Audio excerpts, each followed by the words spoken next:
Yo, what's up, guys? We're back. We're going to be doing another UFC breakdown and predictions video. This week it's for UFC Fight Night, Mackenzie Dern versus Xiaonan, UFC Vegas 61.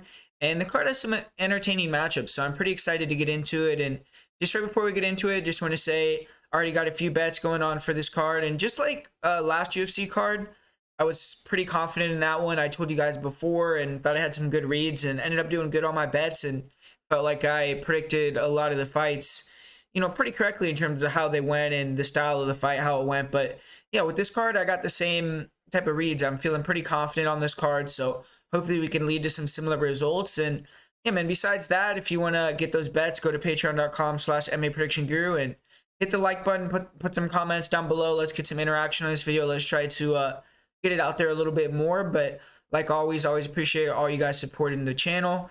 And this first fight of the night here, it's pretty entertaining when it's going to be a explosive fight with Randy Costa and Guido Canetti.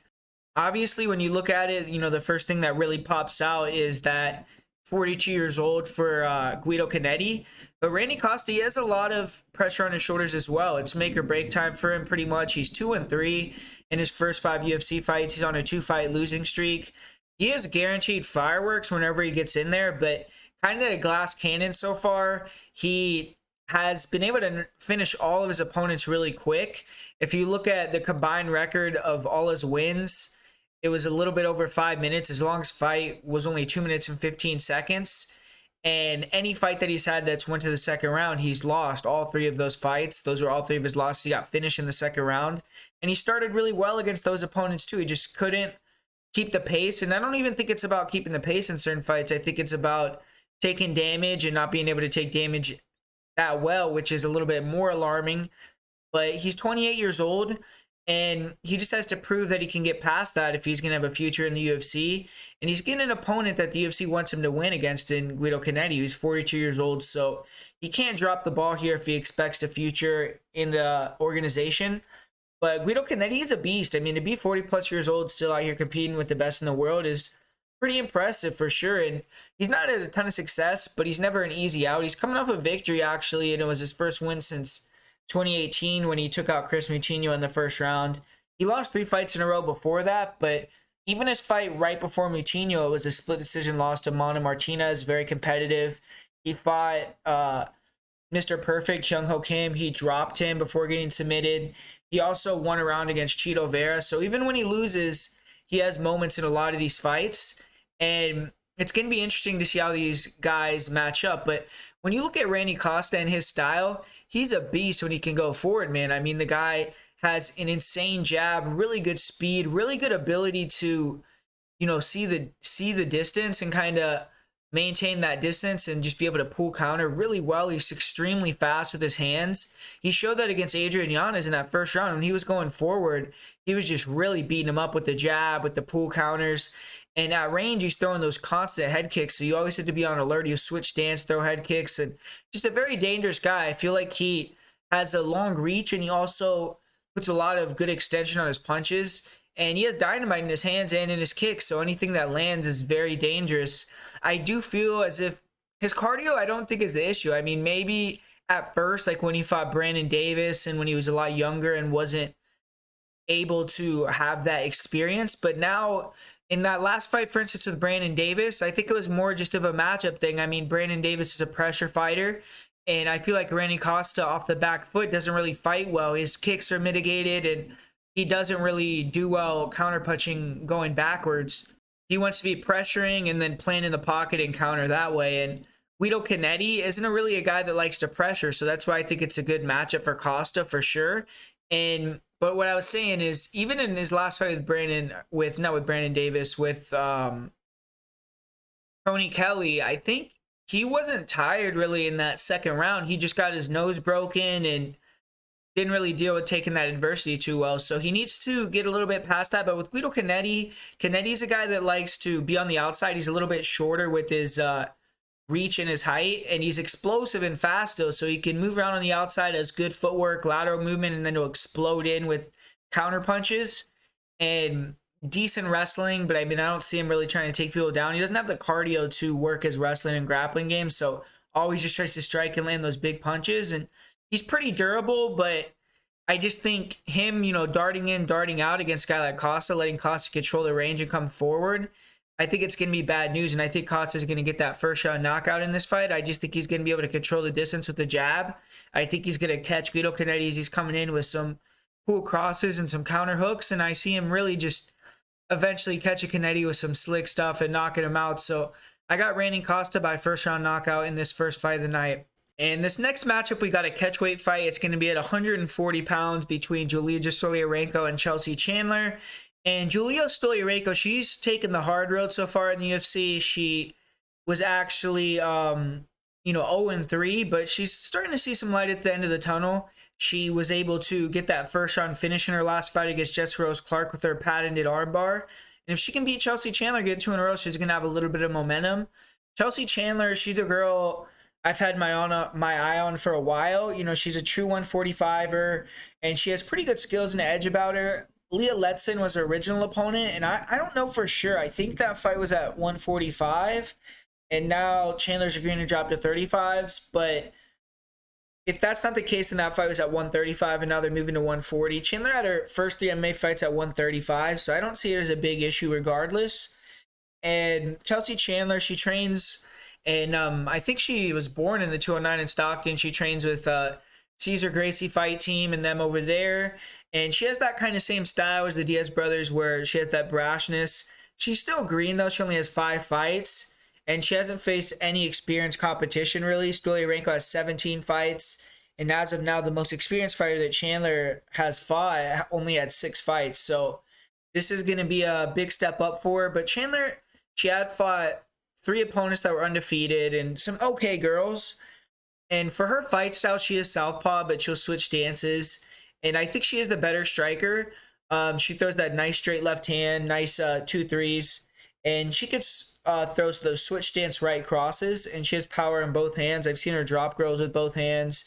Pretty fast hands. So her boxing is definitely dangerous. And she's also pretty lengthy. But she's a little bit of a plotter. Her feet aren't the fastest. And she definitely needs to improve on her footwork and just her feints and her ability to close the distance. Because I think a counter striker with good footwork and power could knock her out or pose her some issues. And sometimes she can get clipped. She did get dropped in her last fight, but she's tough. I think you're going to have to knock her unconscious to get her to stop from keep coming.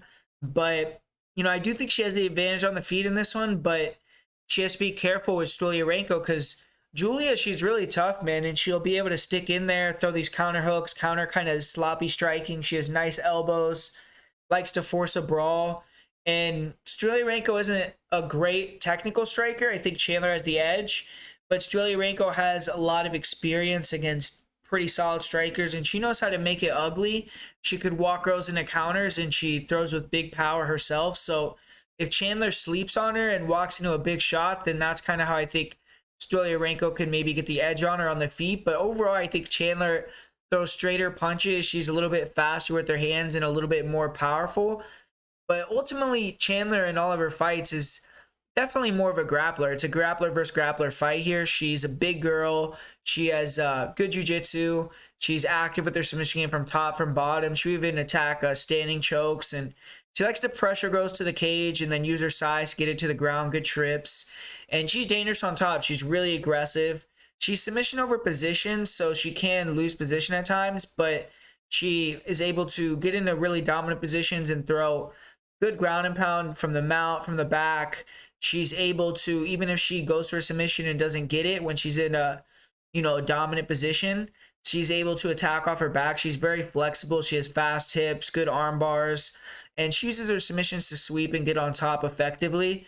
I've seen her attack with Kimura's and guillotines when girls shoot in on her too, and use that to reverse the takedowns.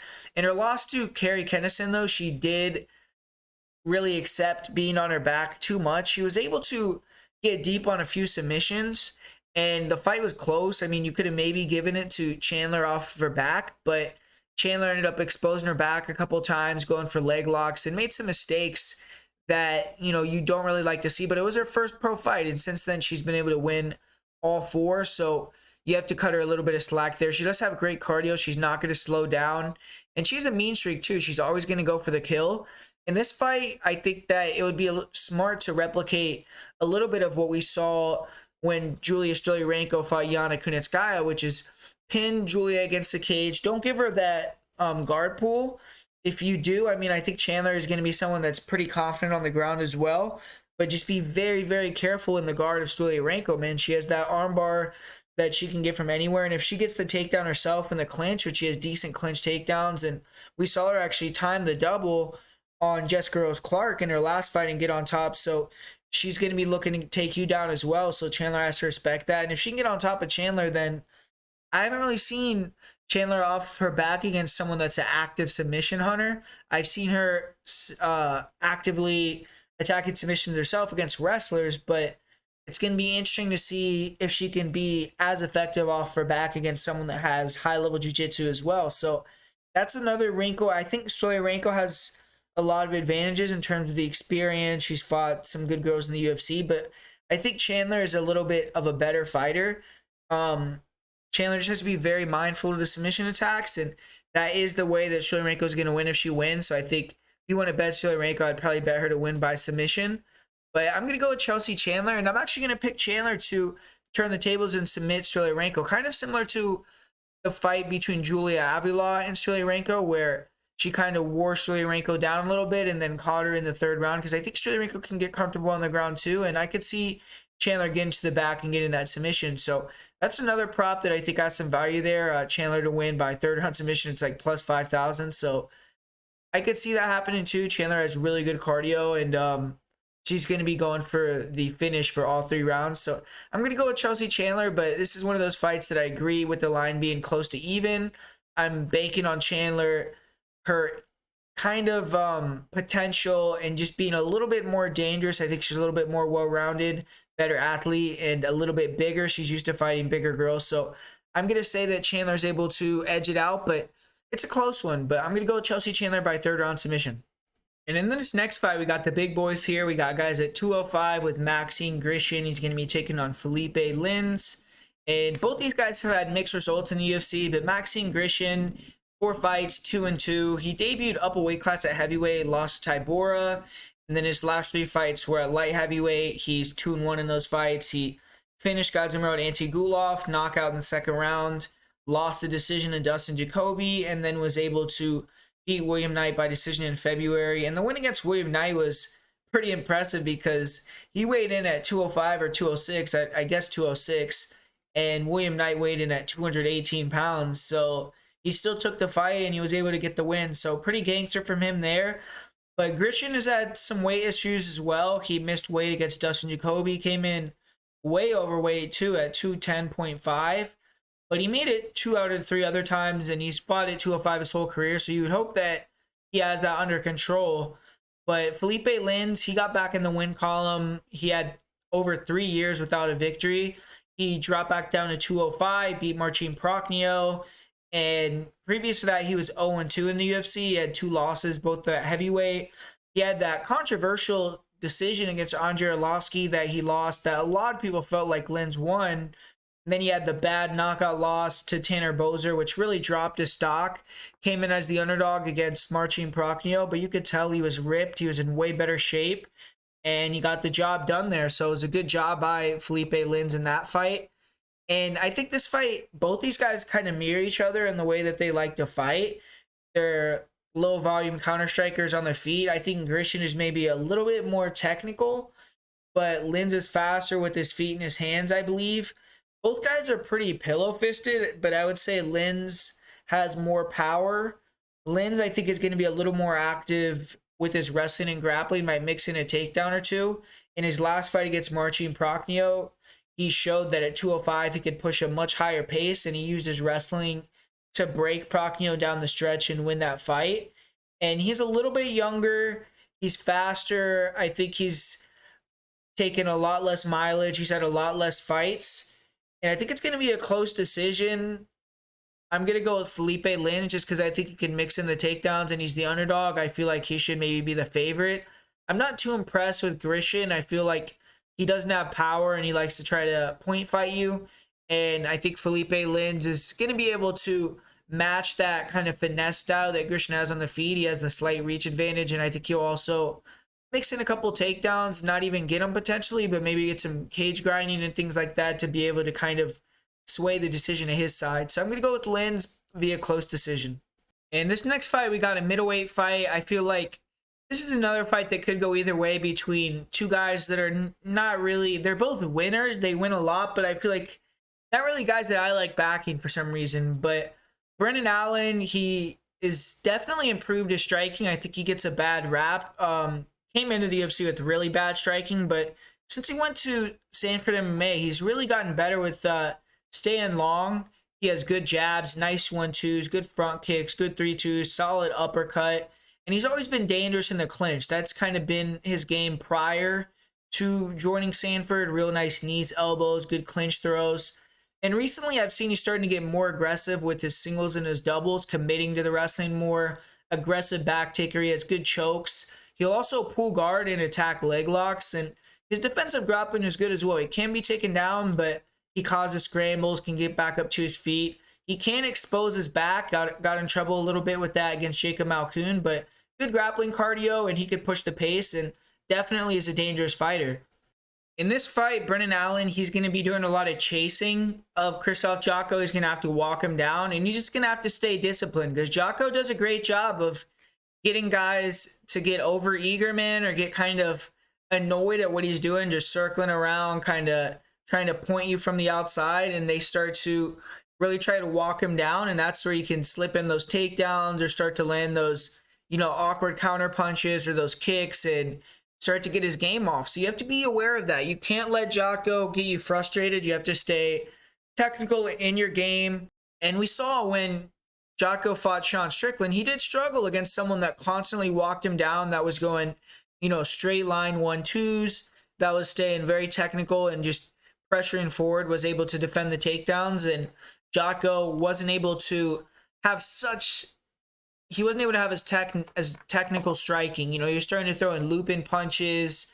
He was being real wild with his technique. And I feel as if Brendan Allen, if he can put that same type of pressure, throw those 1-2s down the middle, use the jab, use the straight shots, and really try to get Jotko to be the one that starts to open up and have to come back and, be losing on the points and try to open up, then I think that Brendan Allen could start to land cleaner and start to take over even in the striking. And Jotko could get a couple takedowns, but I think Allen is the better grappler overall. I think he's a little bit meaner in the grappling. I think he's going to be able to reverse position, get on top, and be a little bit more impactful if they do grapple. I think he'll be able to control better on top, land more ground and pound, maybe get the submission. I don't think either guy will submit each other, actually, but, I think Allen will have the better chance. And I also believe that Allen can do more damage in the clinch. So I'm going to go with Brendan Allen. He's the younger guy too. And Jotko could come in here and point fight him if he can get Allen frustrated and get Allen chasing him and start countering him with the check hook, the jab, and the 2.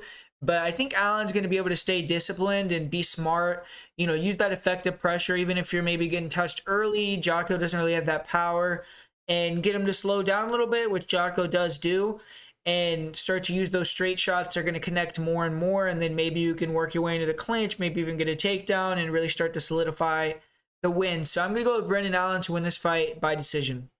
And this next fight, we got a pretty difficult fight to get a good read on, if you ask me, between Joaquim Silva and Jesse Ronson. And Joaquim Silva is a guy I used to be a really big fan of when he first debuted. He got that sick knockout over Andrew Holbrook, got another really good knockout over Jared Gordon. But his last 2 fights have went bad for him. He got finished against Nasser Haqparast, then he got knocked out against Rick Glenn in 37 seconds. And since then, he's taken a lot of time off. But he looks in great shape. He competed in jiu-jitsu in late 2021, and he's been training at ATT.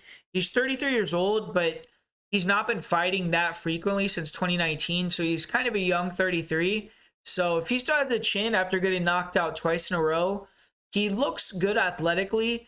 This is a short notice fight for him, so that's something that you have to factor in as well. But Jesse Ronson, he's another guy who is in desperate need of victory. He has 2 losses in a row too, or actually 1 loss, 1 no contest. He came into the UFC when he returned with a bang. I mean, he had gotten cut, came back, fought Nicholas Dalby, and it was a great story. I mean, he went up to 170 and got the first round finish over Dalby, but quickly marred that victory with the failed drug test, and that fight got turned into a no contest. Then Ronson came back April of this year. He got submitted by Rafa Garcia in the second round. And Ronson was expecting to fight Vince Michel in this fight. He's getting a completely different matchup in Silva. He is a veteran, so he should be able to adjust, but it just makes him getting the win for him a little bit more complicated.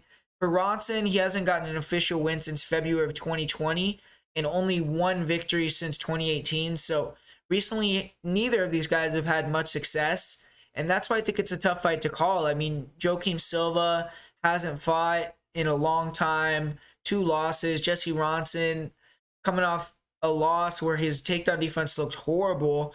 And, you know, Silva's had issues with some southpaws. That's what Jesse Ronson is, and Ronson's a really good, I mean, the body snatcher is a good nickname for him because he attacks the body so he can use that right hook, you know, sets up with the left crosses to the body, opens up that right hook to the head and can knock you out with that right hand. But Silva's a very explosive guy. I think that he could do some damage on the feet too. And the more I think about this fight, though, it's just Ronson's last fight, his takedown defense looked really bad. Silva's usually an offensive wrestler, but he's explosive and he can get the takedown. I think he can get the submission. He submitted Neil Magny on that jiu-jitsu show, and I feel as if on the feet it'll be competitive. I think Ronson might have a slight edge with that southpaw style, just being a little bit more active recently, but I think Silva's faster. He can land clean shots too and potentially, you know, dart in, dart out and land some big damage. And I think that he just has to be smart. I mean, shoot the double. I think he can get that double leg. And if he can do that, get the back and get the rear naked choke. If Garcia could choke him, I think someone nicknamed Neto BJJ could choke him. So I'm going to go with Joaquim Silva by a second round submission. But it's definitely predicated on him using that game plan to the wrestling. If he goes in there and strikes again, then he could get knocked out for a third time in a row. So Silva has to be smart. I mean, he's fighting for his career here, and I think the clear path to victory is to use the grappling advantage you have and get the takedown and look for that submission. So that's what I'm going to say happens here. And in this next one, you got a female fight, 115 pounds, between Jessica Penne and Tabatha Baby Shark Ricci. 2 grapplers from different eras. Penne's from that old school era. She's one of the most accomplished female fighters in the UFC. She went pro in 2006. She was the inaugural Invicta FC champion. She competed on season 20 of The Ultimate Fighter. She was able to compete for the UFC title in 2014. And then obviously USADA kind of derailed her career for a long time. But she's came back in 2021 and done well. She was able to win 2 of her 3 fights. She got the win over Lupita Godinez, who's a pretty good prospect. And then she got that first round submission victory over Karolina Kowalkiewicz, who looked good in her last fight. But her 2-fight win streak got ended in her last fight against Emily Ducote.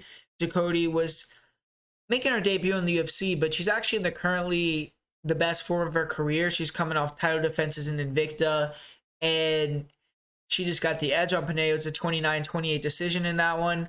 This is a short notice fight for Penne. She's only had about 4 weeks to train for this one.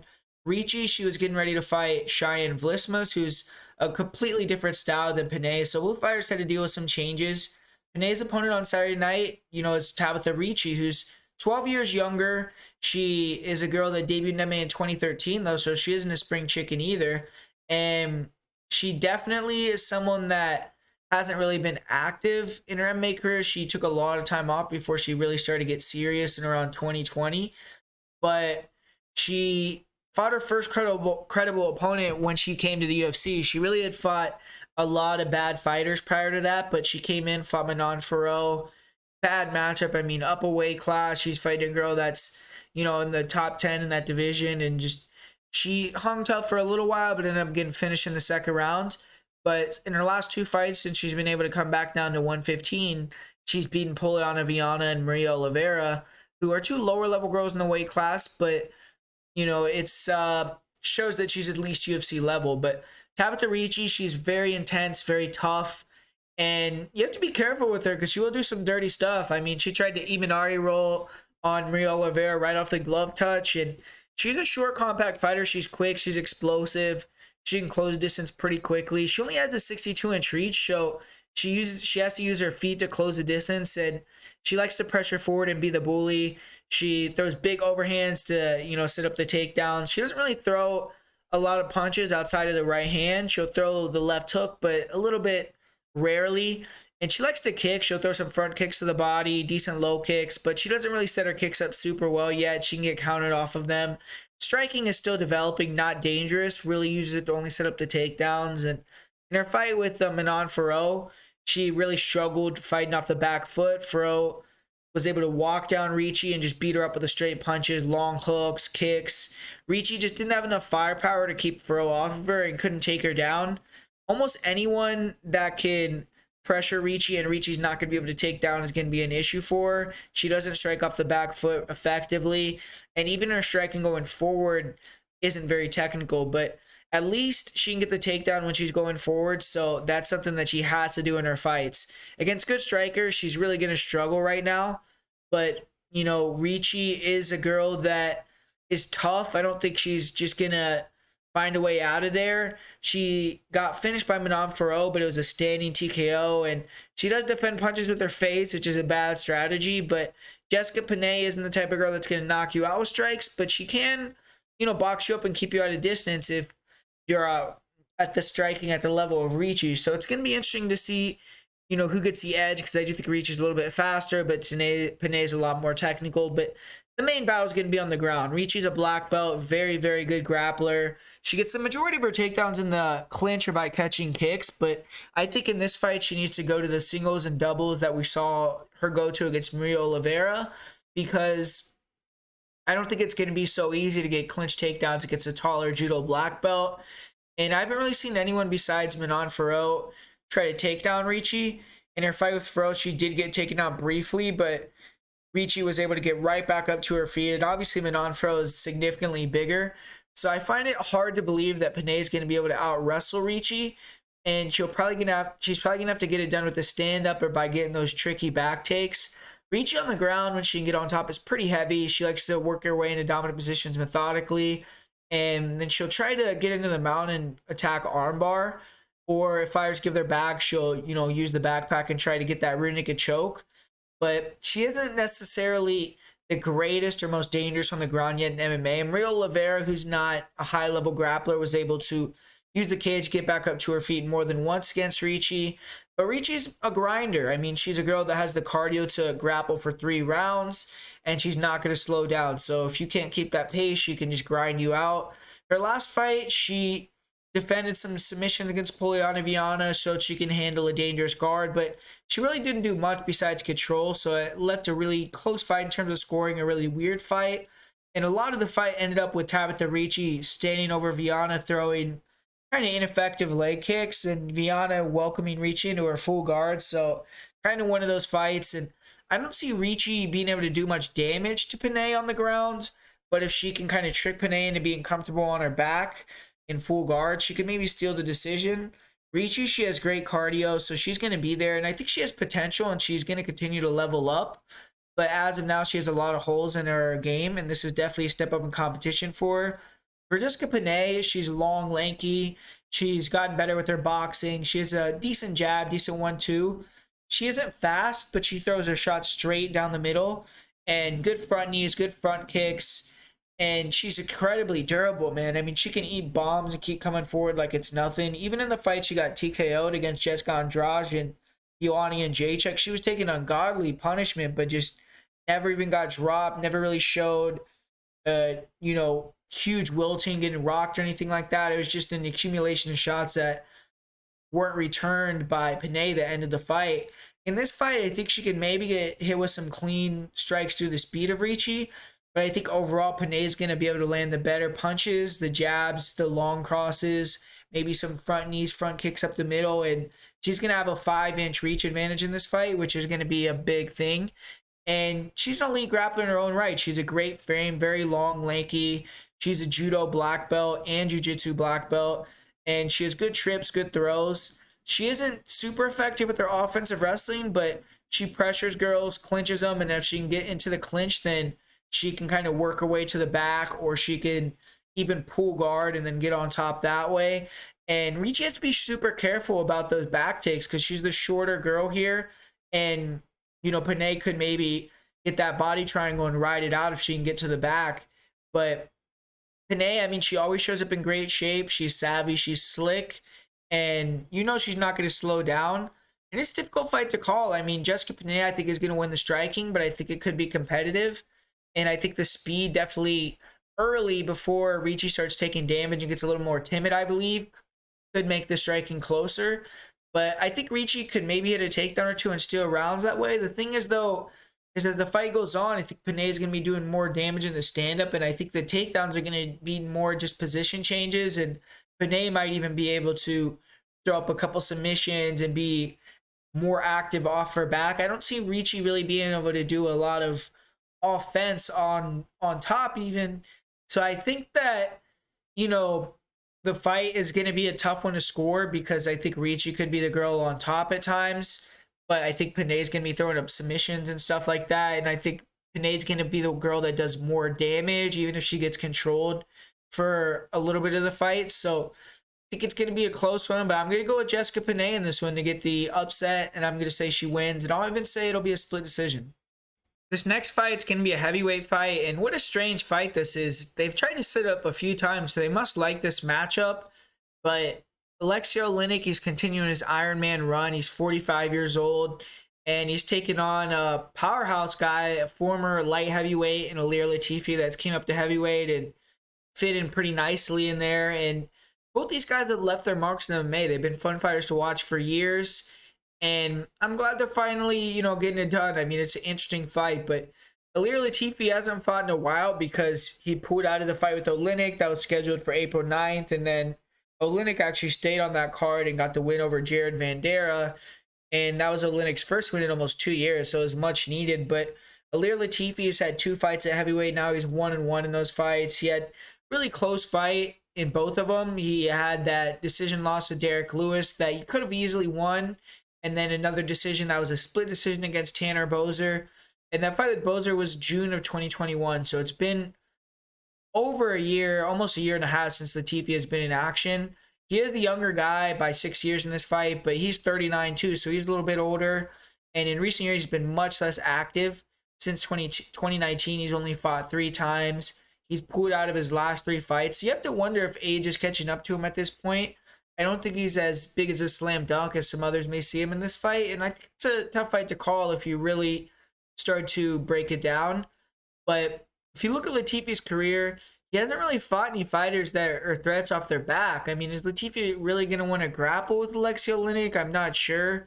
On the feet, you would imagine Latifi is too powerful and explosive, and he very may well be if he lands a few of those big overhands that could definitely put out Oleinik, who's taking a lot of damage, a little bit chinny these days.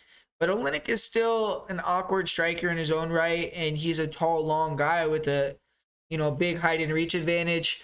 Both guys have cardio issues, so it could devolve into a really ugly striking fight if it plays out long. And, Latifi has been more of a counter striker on the feet in his first 2 heavyweight fights, kind of plods forward and will try to use his speed to get out of the way and then close the distance with the big overhand and get the takedown. But he has one-punch power, so fighters can't be too over-aggressive. They also have to respect the wrestling. And the wrestling has been on full display in his last few wins. When he fought Boser, he was able to just get on top and control him for the majority of the fight, even though he didn't really do much in the top position. And with Alexey Oleinik, it's going to be interesting because Latifi isn't going to have that ability to rest on top like he has against most other opponents, especially at heavyweight. So the cardio is going to be a thing if it keeps going down the stretch. But Latifi has gotten a lot of early finishes. And in this matchup, that's something that he could get. He has 3 first-round KOs in the UFC. And he has another fight where he dropped OSP and then choked him out. And I feel like Oleinik has to be on the lookout for that blitz early. Respect the power of Latifi. And for Alexey Oleinik, he's a plodding striker. He has an 80-inch reach, decent head movement. He has casting hooks, overhands, and a half-decent jab, but always just looking to get it to the ground. And on the ground, he has, a plethora of submissions and very dangerous from top or from bottom. he has shown, the ability to get really tired and kind of start to become ineffective with his grappling, though, as the fights go long, especially as he's gotten older. And some guys have been able to use their top control and kind of just grind on Latifi or on Oleinik a little bit in certain fights. So I don't know if Latifi is going to be confident in doing that, but it's a hard fight to call. I feel like Oleinik could maybe get Latifi tired and get him submitted if it goes longer in the fight. But I think Latifi could also use his top pressure to just grind it out or get that first round knockout. I'm going to say Latifi uses that explosiveness early and catches Oleinik on the chin and gets him out of there for his fourth first round knockout in the UFC. But if he doesn't do that, things could get a little bit dicey in this one, and I think it could become an interesting fight. But I'm going to say Latifi gets a knockout, maybe even inside of 60 seconds. And this next fight, this is a pretty sick fight with Mike Davis taking on Slava Borschev. And Mike Davis, he's won 2 fights in a row after he lost to Gilbert Burns.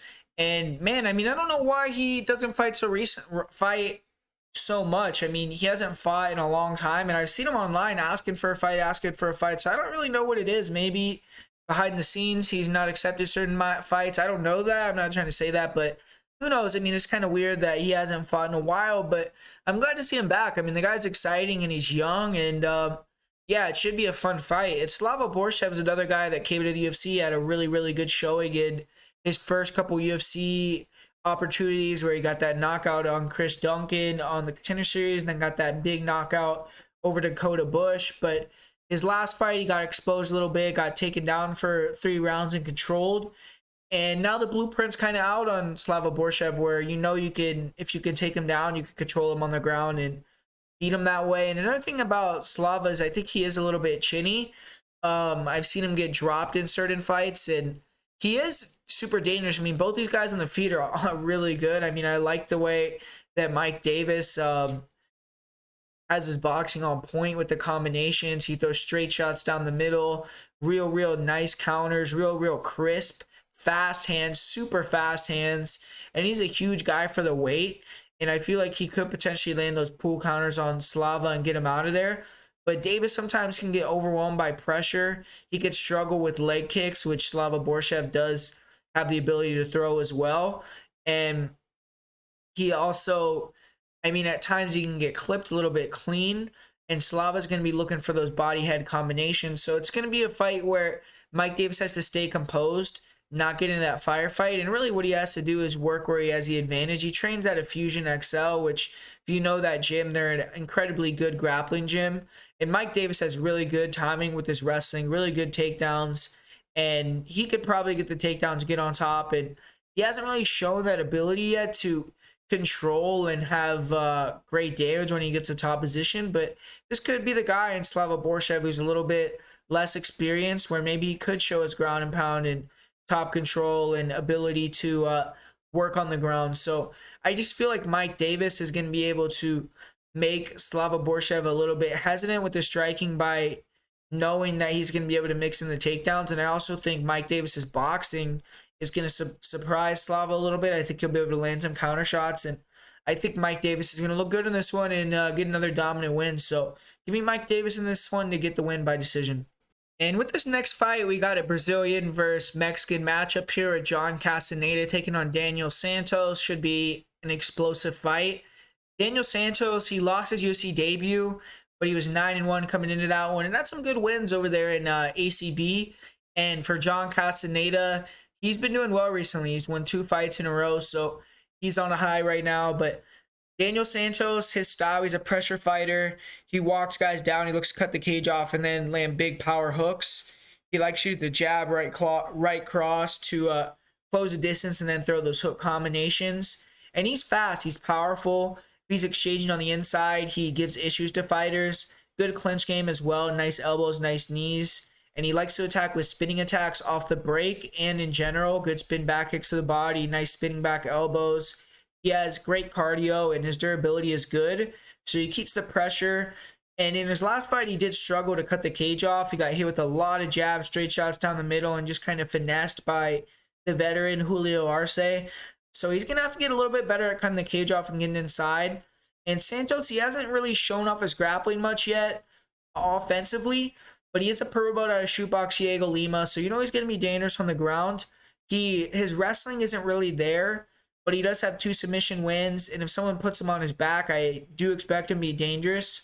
I did watch a fight where he got grinded on for 2 rounds against Murad Kalimov, stymied on the ground before locking in a deep guillotine in the third, used that to get on top, and then took that round. And he did win a decision at ACB 80 against another fighter who was trying to take him down quite a bit, and he used his submissions to reverse, get on top, and defend the takedowns, get him tired, and end up getting the win by decision in that one. He is probably going to struggle against high-level wrestlers with good submission defense. And in this fight, I think Castaneda is going to look to mix it up and hit some takedowns. But Santos, he's going to be keeping that pressure. He's dangerous. He's explosive. And you know that he's going to be motivated. He's not going to want to go down 0-2 in the UFC. So Castaneda has to respect him coming into this fight. And I do think the line, I think Santos could be a little bit of a smaller underdog here. I think he could maybe be closer to like plus 140, but John Castaneda, I do see as the favorite. John Castaneda, he's a slick guy. He's southpaw. He's a good athlete, good movement, quick, agile, and he likes to use kicks to draw out shots from his opponents, and then he can counter. Throws a lot of low kicks, real nice lead right hook. Catches fighters going backwards with that right hook. And he has a good straight left hand. He's good at getting fighters moving backward with the lead hook and then flurrying in with combinations. He stuns a lot of fighters that way because he's fast. He explode in. He has a good high kick, good switch kick in close range. And he has fast hands, decent boxing. But he doesn't move his head much. He does hold his hands low. And he can duck and roll with shots, block and return. But sometimes he could struggle with length and low kicks. And he doesn't deal with pressure that well. So that's something that Santos is going to be bringing. And I think that Santos is going to need to stop the takedowns because Castaneda is a grinder, man. He grinds guys against the cage. He doesn't have a lot of offense from there, but he has good timing on his level changes and can put you on your back, can kind of control you against the fence by pushing you there, or control you against the cage or on the ground if he can get the takedown. And he's really good at kind of baiting you into a striking fight, baiting you into a pocket exchange, and then level changing in the takedown. And he has the cardio to do that for 15 or 25 minutes. So the only fight where he lost recently was against Nathaniel Wood, where he couldn't get the takedowns, got walked down.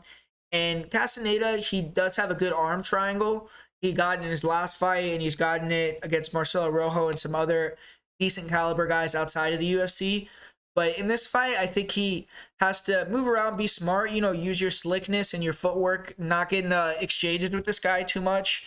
And then on the ground, respect his guillotines, respect his submissions from his full guard. So set up the takedowns effectively and then don't fall asleep. Stay alert when you're on top. And I think you can get the decision that way. I think Santos is still a little bit too green. But if Santos is leveled up just a little bit, I think he has potential coming out of a really good gym. So this is a fight where if Santos shows that level up, shows his potential, he could come in here and get the upset. But I'm going to go with John Castaneda to win a decision. And in this next fight, we got a huge favorite here with Sodiq Yusuff. I'm not going to spend a ton of time on this fight because I think that Don Shainis is really up against it. I went and watched a few of his fights, and he's decent. I mean, he is a 2-division champion. He won at FAC at 155 and then won a Cage Titans belt at 145. And I think he could beat some guys in the UFC. He's quick, short, compact, powerful hands. He'll dart in with the right cross to the body and then to the big left hook to the head. And he has decent body head combinations. He throws heat, but he is kind of really bad with his defense. He's short and stout, and I think he's going to struggle a lot with the speed and the precision, the straight shots, the crispness of Sodiq Yusuff. And I think that sometimes he has a propensity to plant his feet and brawl, and if he does that in this fight, he could get knocked out. He got rocked early in his last fight and then turned it around and got the knockdown and TKO, so he's tough. But against Yusuff, I don't really think he can survive on the feet. I don't think he has enough. I think he is a little bit too wild, closing the distance, and he is quick, but I think Sodiq is a lot faster with his hand speed. Shainis has decent footwork to close the distance, but I think Sodiq could see it, catch him coming in with the jabs, and I think he could really beat him up with the leg kicks, and that could be a big difference in the fight. But Shainis is going to be looking to make it ugly, go for those takedowns. He has a good double. He uses the body shots to set up the double leg, but he can tend to shoot really bad takedowns, put him on bottom, and I think he, being a good grappler, will accept being on bottom and think he could sweep and get on top. And he was able to do that in the fight with Chris Lencioni, and I do think he has solid grappling. When he can get on top, he has good back takes, but he does tend to give his own back when he's on the ground. And I don't think that he's going to be able to take down Sodiq Yusuff. Sodiq Yusuff has really solid, good takedown defense, strong guy. And Sodiq Yusuff, if he gets on top, I don't think is going to get swept. I think he's going to be solid on top, heavy, throw a big ground and pound, and maybe even be able to get the back himself and not get a submission necessarily, but control and ride it out. The one edge I do give Shainis is the cardio. He's a dog. But Sodiq doesn't necessarily have bad cardio. And I don't think that Sodiq is going to slow down in this fight because I don't think Shainis is going to give him enough to worry about. I do kind of question Sodiq Yusuff's chin. I mean, the guy gets hurt in a lot of fights, and I don't think he has the best chin. So if he was fighting a different opponent that had knockout power, which Shainis does, but was a little bit more of a polished striker, I'd be a little more worried. With this matchup with a guy that likes to pressure, grapple, and is a little bit reckless, I think Sodiq is going to find those power punches and get him out of there. So I got Sodiq Yusuff, and I don't necessarily agree with the line. I mean, I don't think Sodiq should be a minus 1100, but he should be a solid favorite over Don Shainis, and Shainis really is going to have to fight a great fight or get a flash knockout to get the win. And up next here, man, I'm really looking forward to this fight. This is like, you know, I don't think anyone else in the world would call this a super fight, but for me, this is like a super fight. I'm really excited for this fight. I really like both fighters. And Trevin Jones, he's had some tough circumstances recently, which attributed to his 2-fight losing streak. He had 5 opponents, 3 different dates before he got the fight pinned down with Sodiq Kakhramonov, and then Kakhramonov missed weight by 4 pounds, and Trevin Jones did pretty good in that fight, got caught in the 3rd round, got submitted. And then in his last fight, he fought Javid Basharat, who's a beast, and he had a knee injury in that fight. Now he looks in great shape. He had a full camp to focus on one guy. I saw he went to Tiger Muay Thai for a while, and now he's back training in Vegas, so he's got some good training in and should be ready to go. And I feel like Trevin Jones is super underrated.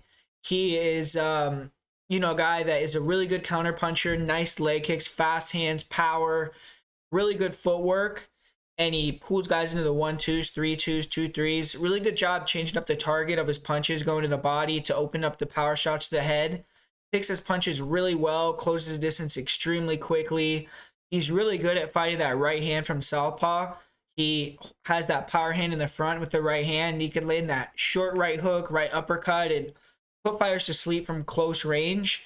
If you stick in the pocket with a fighter like Trevin Jones, you have to be extremely careful. The man's explosive, fast, shifty. He can go low to set up the headshots, and he has that one-punch knockout power. If Barcelos stand in front of 5-star Jones, I think Trevin has the power to knock Barcelos out. And Jones is low volume. He likes to fight off the back foot. Sometimes judges can dislike a fighter moving backwards a lot. His last fight, he actually landed a lot of clean punches and counters, but he was moving backwards consistently against a longer fighter, lost that close decision. And he's really good at that style, fighting off the back foot, but he has to start taking a stand a little bit more if fights are low volume or if he feels he might be getting edged out. And he struggled a bit against guys that are really fast, that can get in, get out.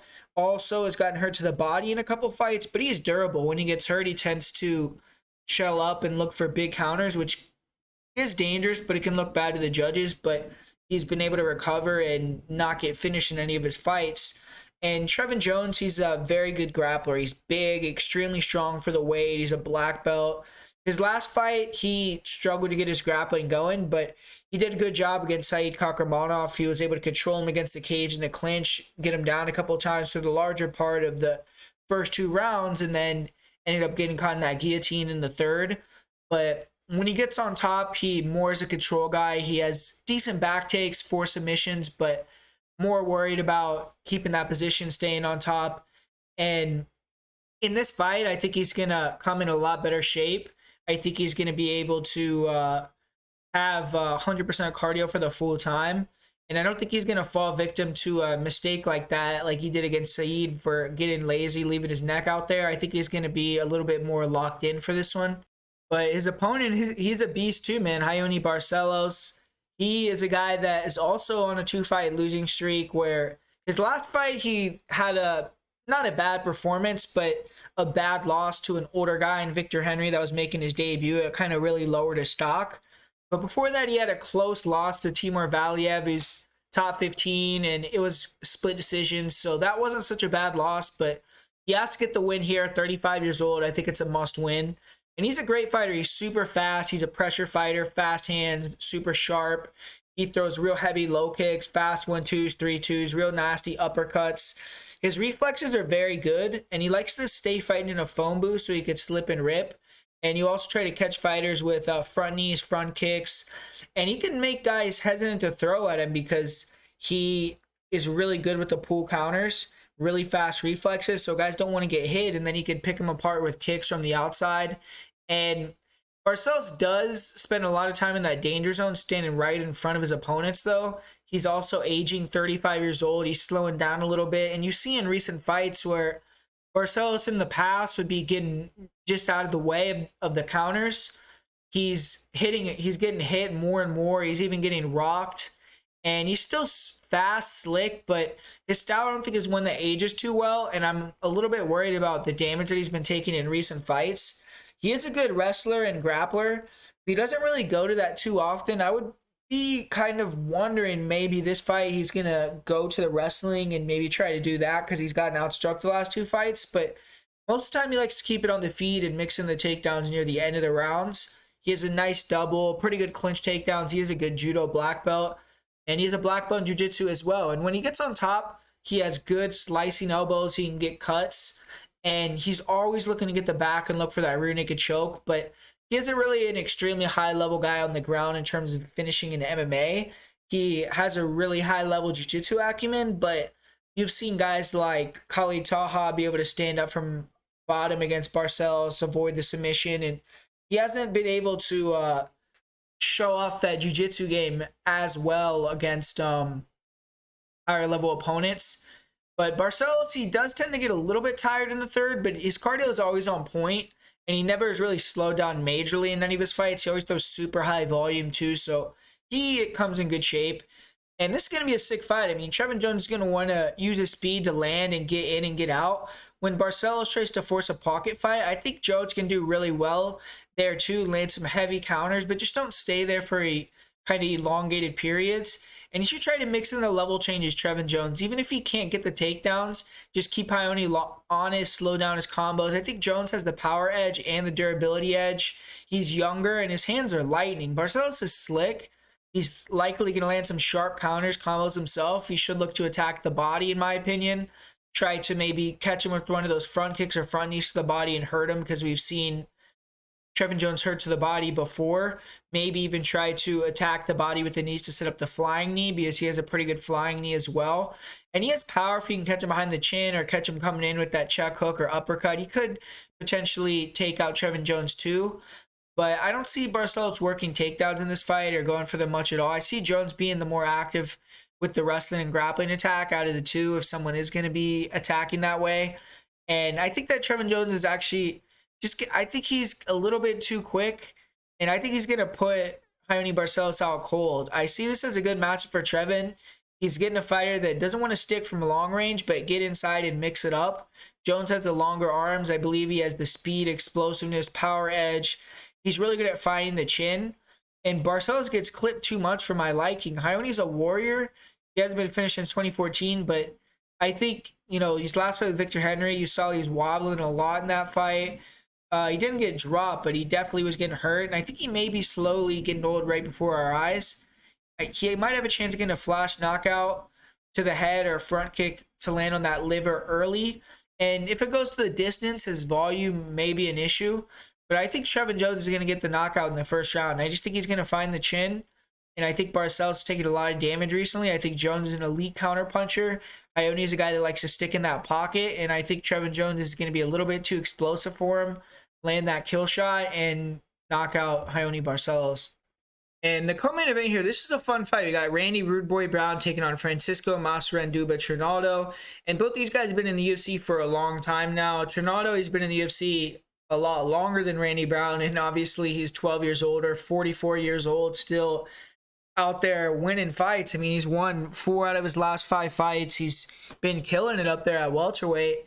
And yeah, man, I mean, he's showing no signs of slowing down. But Randy Brown, he's been doing really well also. He's won 4 out of 5, 3 in a row. And Randy Brown in this fight's going to have a lot of advantages. I mean, he's going to be way bigger. Trinaldo's 5'9", Randy Brown's 6'3". It's going to be a 78 to 70-inch reach. And I think for Trinaldo, I think what he should try to do is rip the body heavy in this fight, attack the legs. So attack the lower portion of the body, because you've seen Randy Brown really struggle in certain fights with leg kicks. And Trinaldo has decent kicking game. I do think the fact that Randy Brown could switch stances could maybe give issues to Trinaldo with his kicks. But if he can get his leg kicks going and also get the body attack going, slow Randy Brown down so he doesn't have to chase him so much, then that's going to be his avenue to win the fight. And then obviously, if he can push the grappling, that's going to be where he has the biggest edge, I feel. I think he's physically probably the stronger guy. And he also is a little bit meaner in the clinch. He's good at controlling there, and he's always had good elbows, good knees in the clinch. He also is probably better if he can get on top. But Trinaldo, he doesn't really like to grapple because he has cardio issues. Obviously, he's getting a little bit older, so I don't necessarily see him coming in here and making it a grappling fight. I think he's going to try to close the distance with those big, heavy hooks that he likes to throw from the southpaw and try to land one of those big left kicks. And, you know, we'll see if he can get the job done. But Randy Brown, I mean, stylistically, he should be able to get the win here. I mean, he's way longer, a lot younger, a lot faster. He's a lot more diverse with the striking on the feet. He throws a lot more weapons, and he's real slick. He has really good movement. He keeps it long range. He attacks the body to open up the head. He attacks the legs. He really beats you up to all places, and he has a decent grappling game too. His takedown defense might not be exactly where it needs to be, but it's good enough. It's serviceable. And he has decent attacks off of his back. He also has decent ability to stand up from bottom, and you can't just dominate him in the grappling anymore. He has issues with leg kicks, and also sometimes he can kind of melt down the stretch if he starts taking a lot of damage. But he has good cardio, and when he's being the hammer, he really can get a lot of confidence and start to open up and really get really fun to watch. Like his last fight with Khaos Williams, he looked really good in there. He was super composed and made it a fun fight. But that same kind of him having fun and being a little bit goofy and kind of showing off in there is what I don't think he should chew against Trinaldo, man. I don't think he should play around with him. Just stay sharp. Trinaldo's a veteran, and you know, he can't give Trinaldo those opportunities like he gave Khaos Williams to land those counter knockouts. I think Trinaldo's a little bit cleaner, but Khaos had way more reach, was faster, more explosive, and I think it's going to be difficult for Trinaldo to find Randy Brown, and I think Randy Brown's really going to beat him up with a lot of counter striking. Trinaldo's obviously had a historically amazing chin, never been finished, but he's starting to get dropped and hurt more recently. I think he's probably going to survive this one to a decision again. I mean, Randy Brown isn't necessarily a huge knockout guy, but Randy Brown easily could find that kill shot too, I believe, if he can walk him into a big cross where he puts that leverage in with his reach or a big kick. But I'm going to say that Randy Brown gets a pretty comprehensive decision win just by using his youthfulness, speed, and footwork, and just his bigger tool set in the striking realm. And in this next fight, I think we got a really good matchmaking for this fight. We got Mackenzie Dern, who they are kind of trying to set up, in my opinion, to get the win. They're giving her a top girl in the weight that's a little bit older, that's had a lot of deficiencies in the grappling realm. And for Xiaonan, they're giving her kind of one more chance to bounce back and get back into that title mix and kind of bring that China flavor. And they can maybe even get a China versus China fight eventually with her and Weili Zhang. But with Mackenzie Dern, I mean, obviously everyone knows where she has her advantages in every fight, and she's the most dangerous girl in that weight class. I mean, she has an ability where if she can get her to the ground, she can make a game over for almost anyone in the division. I guess Marina Rodriguez was able to survive on the ground with Mackenzie Dern, but she definitely got put in some really bad positions, and it was really, really commendable on her part that she didn't get finished there. So Mackenzie Dern, I mean, if she can get you to the ground against almost anyone, it's going to be curtains. And with Xiaonan, she does have the advantage on the feet, but she likes to pressure, man. And I feel like her pressuring, her trying to land that big right hand, it's going to give openings for Mackenzie Dern to land her counters as well. And I don't think Yan necessarily has that power that Mackenzie Dern has, or the power to really hurt Mackenzie Dern, who has a hell of a chin and the willingness to take punches and keep coming. Xiaonan may land some decent check hooks, and she might land some nice crosses and leg kicks early and be quick and agile and maybe get the better of the striking. But I think it's going to be similar to the fight between Mackenzie Dern and Tecia Torres, where we saw Mackenzie Dern, she was still landing some big punches. She was landing the more significant strikes on the feet. I think she's going to be able to land some fairly significant shots on Xiaonan Yan on the feet too. And eventually, I just feel like whether she gets the takedown through timing a double or getting it in the clinch or even pulling guard, if it goes to the ground, I think that Mackenzie Dern is going to get the submission quick. I just don't think Xiaonan is on Mackenzie Dern's level on the ground. We saw her on the ground with Carla Esparza, and she got finished real quickly, was not competitive there. And I feel like her getting to 33 years old, she's definitely getting up there in age a little bit, and that's another thing that you have to put into question, I believe. I think the line could be closer because I do think Xiaonan Yan is definitely a girl that's aggressive. She throws a lot of really nasty kicks, like those side kicks, and she keeps the range fairly well. But I just think she overextends too much on her punches, and her liking to pressure is going to give Mackenzie Dern the chance to land her own strikes and eventually get in and get clinched up and pull guard or time the takedown and get on top. And I think on the ground, the gap that they have is humongous. I think Mackenzie Dern will be extremely dominant on the ground. So I just feel like Dern can be competitive on the feet. Not competitive, but she can land some big shots. And I think eventually she's just going to get it to the ground and get that finish. I feel like girls like Marina Rodriguez are better defensive grapplers and better keeping the cardio and controlling the distance than girls like Xiaonan Yan. They're also more powerful and dangerous, I believe. And Mackenzie Dern was able to get her to the ground several times.